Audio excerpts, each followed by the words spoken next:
Сезгә акчагызны ышанычлы проектка кертеп, югары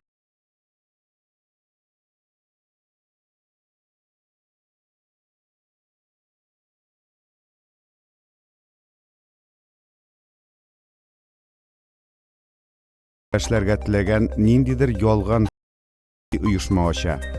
Еш кына аны инвестицион фонд дип атыйлар.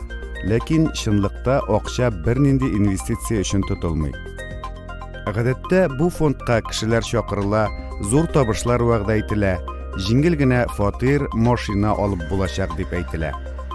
Мондый пирамидаларда табыш бары тик яңа кешеләрне җәлеп итүдән килә. Кеше алданып акча кертә, үзе артыннан башкаларны чакыра. Алар да үз чиратында акча алып килә һәм алданрак килгән кешегә акча түли булып чыга. Пирамида үсә бара. Яңа кешеләр килүдән туктагач, пирамида шартлый. Аны оештырган караклар гадәттә бөтен акчаны үзе белән кыстырып, каяда булса кача. Кешеләр ярык тагарак янында кала. Пирамиданың өске өлешендә булганнар, ягъни алданрак килгәннәр, чыннан да зур акча эшли ала.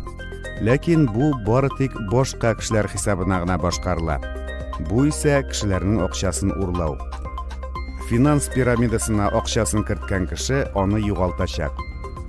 Финанс пирамидалары гадәттә психологик алымнарны оста куллана. Агрессив рекламда кешенең башын әйләндерә. Миллионнар алган чын кеше мисалы да нык тәэсир итә. Гадәттә бу кеше ялган сөйли. Мондый алымнар кешегә салкын акыл белән уйларга мөмкинлек бирми.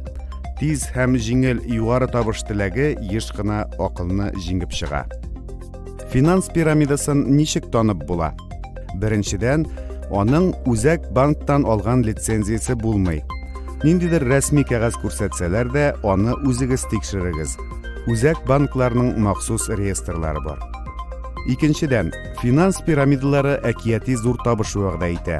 Сезгә көненә 1 яки аена 20-30% табыш вәгъдә итәләр икән, тизрәк качыгыз.